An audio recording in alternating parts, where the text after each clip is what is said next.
పులివెందుల తర్వాత డోర్నకల్ అది అందరికీ తెలిసిన విషయమే.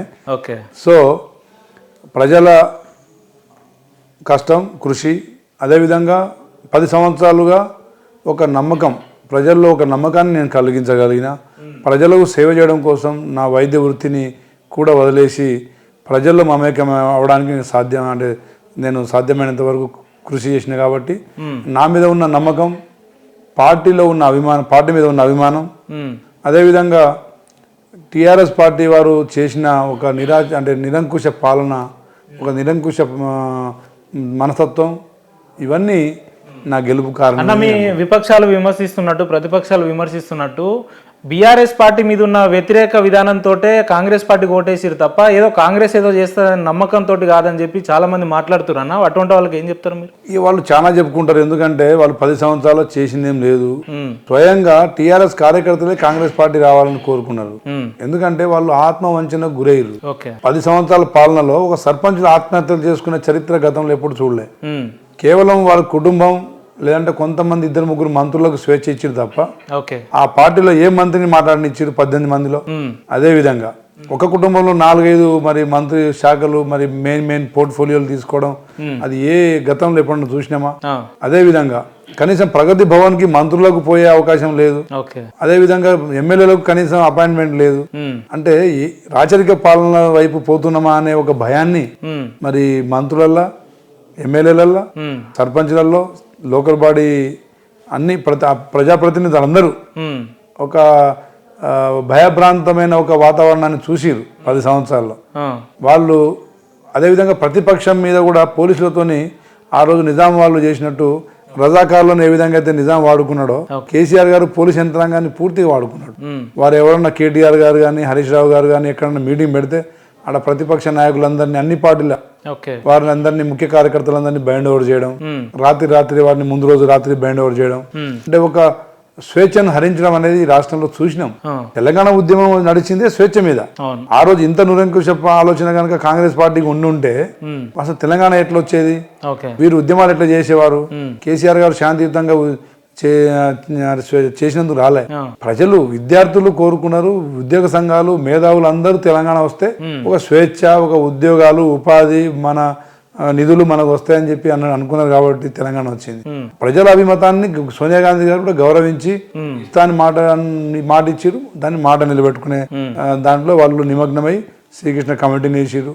ఎవరిని మరి తక్కువ చేయకుండా ఆంధ్ర వారిని కూడా గౌరవిస్తూనే తెలంగాణ ఏర్పాటులో వాళ్ళు భాగస్వాములు అయ్యారు. ఎక్కడ వాళ్ళు అంటే ప్రచార ఆర్భాటాల కోసం కాంగ్రెస్ పార్టీ చూడలే. అట్లా చూసి ఉంటే కాంగ్రెస్ ప్రభుత్వం వచ్చేది. 14లో కూడా కాంగ్రెస్ కంటిన్యూగా ఉండేది. కానీ ప్రజలు కోరుకున్న తెలంగాణ రాలేదనేది 10 సంవత్సరాల్లో టీఆర్ఎస్ ప్రభుత్వాన్ని చూసినాక కేసీఆర్ గారి పాలనను చూసిన తర్వాత 10 సంవత్సరాలకి విసుగు చెందిరు. కాబట్టి వాళ్ళ మీద వ్యతిరేకత ఖచ్చితంగా ఏర్పడ్డది. అదేవిధంగా వారు ఇచ్చిన ఒక్క హామీ కాదు, 100 హామీలు ఏ ఒక్క హామీని నెరవేర్చకుండా ప్రజలకు కేవలం బిస్కెట్లు వేసి వీళ్ళు ప్రజాధనాన్ని కొల్లగొట్టే పని. టీఆర్ఎస్ పార్టీ ఏ హామీలు నెరవేర్చలేదన్న?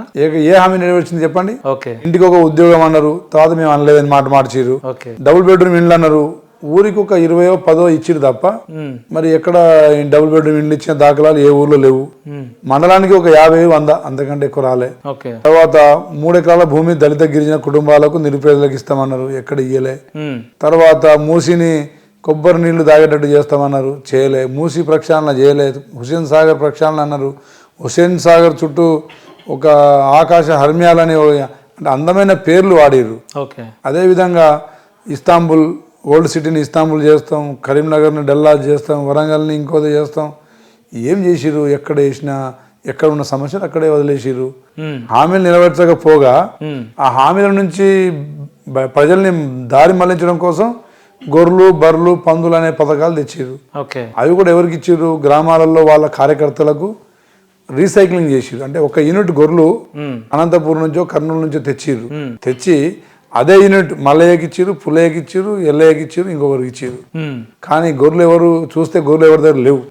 అంటే గొర్రెలు ఇస్తున్నామని చెప్పేసి డీడీలు కట్టించుకున్నారు. ఆ డీడీలు కట్టించుకున్న యాదవ్ సోదరులు ఇప్పటికీ బాధపడుతున్నారు. సో ఎన్నికలు ఇంకో 4 రోజుల్లో ఎన్నికల కోడ్ వస్తుందని కేసీఆర్ గారికి తెలుసు, కేటీఆర్ గారికి తెలుసు. ఎన్నికలు సమీపిస్తున్న వేళ అదేంటి గృహలక్ష్మి అనే పథకాన్ని అప్లికేషన్ తీసుకున్నారు. ఏ విధంగా సాధ్యమవుతుంది? రాష్ట్రాన్ని అప్పుల కొంపలో ముంచేసిరు. ఉద్యోగస్తులు జీతాలు రావడానికి 20 తారీఖు దాకా వేచి చూడాల్సిన పరిస్థితి వచ్చింది.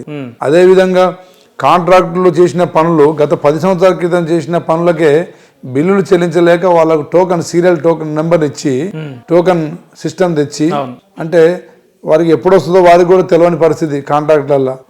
ఆ బిల్లులు తెచ్చుకోవడం కోసం మంత్రులకు 2%, 3%, 4% కమిషన్ ఇచ్చి కొంతమంది ఇన్ఫ్లుయెన్స్ ఉన్న వాళ్ళు వాళ్ళ పార్టీ నాయకులతోని సంబంధాలు బంధుత్వాలు ఉన్న వాళ్ళు తెచ్చుకోగలిగారు తప్ప నిజంగా ఏ కాంట్రాక్టర్ ఈ రాష్ట్రంలో బాగుపడలేదు లేదు. వాళ్ళు చేసిన పనులకు ఇంట్రెస్ట్ అప్పులు తెచ్చిన అప్పులకు ఇంట్రెస్ట్ కట్టలేక అసలు రాక మరి వాళ్ళ నడ్డి విడిచిండు.